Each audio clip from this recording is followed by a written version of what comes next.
Hello and welcome to Louis Bertou's Music Reviews. Today we're talking about Ornette Coleman's Of Human Feelings.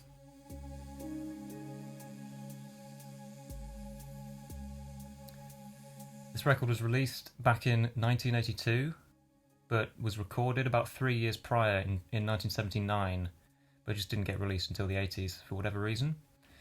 So it's quite a late career record for Ornette Coleman.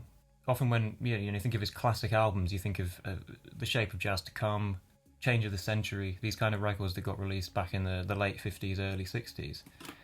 But while those are undeniable classics, I do very much enjoy some of his later music. And there's actually a run of 3 records, the first of which entitled Dancing in Your Head, almost forgot it there. But yeah, it's called Dancing in Your Head. That came out in the late 70s as well, which is this crazy album basically fabricated on essentially one melodic motif that gets repeated and repeated and it's about half an hour, that album, but it's dense and it's just one single song. And after that one came, was it Body Matter? In that album, Ornette Coleman did split the structure down into more movements. He split it into 5 songs, but there's still this dense, unforgiving nature to the music where you feel like it's just kind of a slog to get through. And while it does, reveal itself to be quite subtle and interesting after a few more listens, on those first listens, it can just feel like you're at sea without a paddle, that kind of thing. You're just lost, you're drowning in this record. And the third of this trilogy is Of Human Feelings, which came out a few years later in 1982. And I'd say, much like Body Matter, it's still dense, it's still unforgiving, but the music is condensed more, it's compacted into these shorter songs, into these almost like 3.5-minute pop songs, some of them are.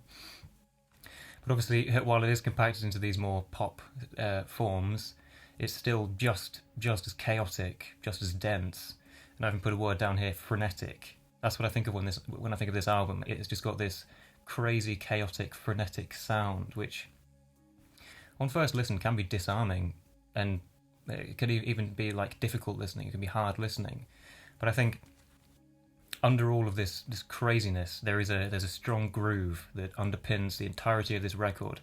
That's what keeps me coming back to it. It keeps me getting addicted to Ornette Coleman's Of Human Feelings. As a side note, this record was released on a subsidiary of Island Records called Antilles. Interestingly enough, this was the same label that put out that famous No New York compilation of sort of DNA, Mars, Lydia Lunch, these kind of crazy new wave bands. Sorry, not new wave, no wave. So you've got this link to a record of very, very experimental rock.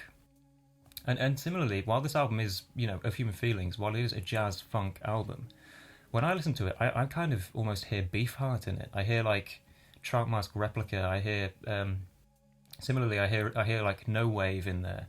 These kind of more experimental rock genres, which is strange for such a for an Ornette Coleman record. You usually expect just straight up jazz with him, but no. Here I hear in this one right here, I hear a lot of experimental rock, and it does creates this cocktail of influence, which it just really it's of a time and a place.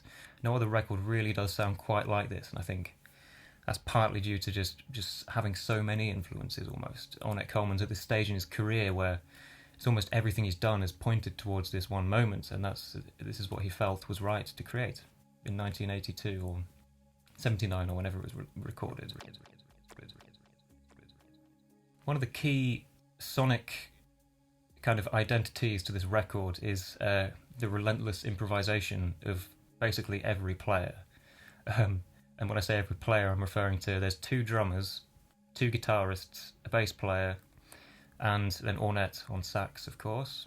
Funnily enough, actually, Ornette did use his son, his son's drum skills. So one of the drummers playing away there is actually Ornette's son, which is interesting. I didn't know that before doing this review.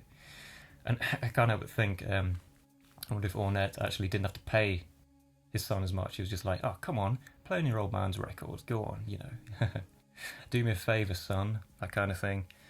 But yeah, what was I talking about? Relentless improvisation. That's right.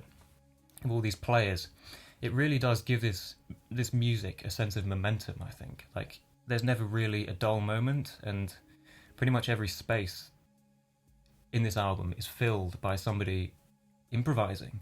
And it's not bad, it's not like, noodling. It's all sort of focused. It's focused towards this one goal of maintaining excitement and maintaining energy.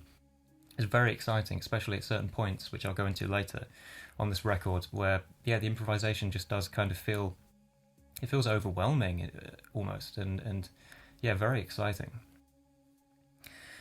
While this kind of relentless improvisation is exciting, it does mean there's not a lot of contrast. There's not a great deal of contrast on this album.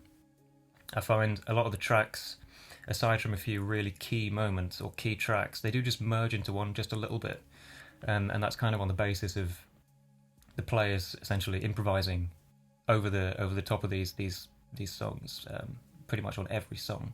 It's not like you get a song which is just saxophone and drums, say, or just bass and saxophone. They're all on. It's always on. It's never. It's never off.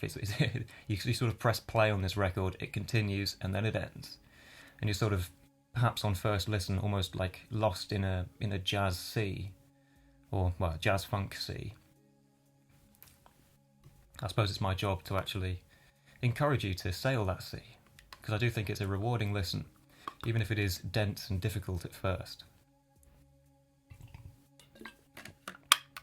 Oh boy. I thought as well I'd mention a couple of track highlights for me that really, personally I find a lot of the time I just listen to these songs rather than listening to the entire record. Because I will say I think the entire record, at face value, when you listen from start to finish, can be a little bit much. I'll admit that. As much as I love this album, I do think it can get a bit much. But really, when you're taking it as just like maybe one song at a time or two or three songs at a time, it's really some of the grooviest and most alive sounding music you can imagine. And a couple of track highlights for me are the first song, Sleep Talk, and then the first song of side B, titled What Is the Name of That Song? Which is an interesting title, because what is the name of that song? Well, the name of that song is What Is the Name of That Song? It's pretty classic. You can imagine that one. Ornette probably had a great lot of banter after the shows when people asked him what that great song was, what it was called, how would I find it? I'm digressing here. What is the name of that song? Kind of starts with this really great chromatic bass sort of movement. It begins with a chromatic bass line, and then suddenly the drums come in with their 4 to the floor pulse, and it's just an incredibly great, incredibly funky intro, which I just really can't get enough of it. And then when Ornette Coleman enters this arena, he contrasts what's being played at the minute, these kind of very stripped back grooves, and he plays long notes. He plays these long sustained notes accompanied by guitar playing over the top of it, sort of soaring over the top almost. And what's great about his melody that he chooses is it seems like it has nothing to do with the groove being played underneath it, but somehow the two just seem to work really well together in a very dissonant and kind of off-putting almost, in an off-putting way, but it's also very, very groovy. I'm not entirely sure how to explain it besides just encouraging you to listen to that song. What is the name of that song? It really is, it rips. Similarly with Sleep Talk, something about the way that bass guitar enters and kind of opens the record, and then the drums come in with their little fill, and everything starts playing. I don't know why, it just gets me in the mood for this album. I find, just hearing that little fill in, it just makes me think, oh yeah, of Human Feelings. I'm excited now, I'm ready. So those two songs are good, but I think really the peak of the album for me is the second song, Jump Street. Now that, I feel, there's a middle section in that song where the band start to improvise properly, and I feel like that is the peak, the frenetic peak of this album. It really is like the culmination point where everyone's kind of giving it their all, and it comes off as just so exciting, so almost overwhelming in just how crazy it is. And obviously that's just the improvised section. Like the actual song itself, the A and the B section, are both fantastically catchy. And that coupled with the great musicianship and that really unique sound as well, just create one of my favourite one of my personal favourite Ornette Coleman tracks, and that's across his whole discography, yeah. So I've highlighted those 3 songs as being particular favourites of mine, and I will say a lot of the rest of the record does sort of merge a little bit into one. I don't necessarily find it easy to distinguish between, say, Airship and Times Square. These are 2 other songs on the record that I couldn't even hum you any part of that tune or necessarily tell you any defining characteristic. All I will say is that it continues the sound. They're very consistent songs. Like it sounds like it's the same instruments playing. It's the same sort of vibe. So it definitely continues the vibe. It's just not necessarily that memorable. Some of these songs. But that said, yeah, like I say, the whole record is consistent. It's forward moving. And while it can be a little dense to listen to the entire thing from start to finish, there's highlight tracks which are just I'd consider to be addictive. I think they're fantastic blend of a unique sound as well as great musicianship. And for that reason, this album gets a strong 8 out of 10 from me. Yeah. Great album cover as well. Like I love that album cover. I'm not entirely sure what it is, but it looks like a woman and a load of paintings. But yeah, for some reason it just catches my eye whenever I see it. That and the cover of Change of the Century, I think, are 2 very iconic album covers. And 2 very iconic albums too. But yeah, as I say, Ornette Coleman of Human Feelings, Antilles, 1982, 10 out of 10? Fuck. 8 out of 10, good God. Scared myself there. But yeah, enjoy the rest of your day, and I'll see you in the next review.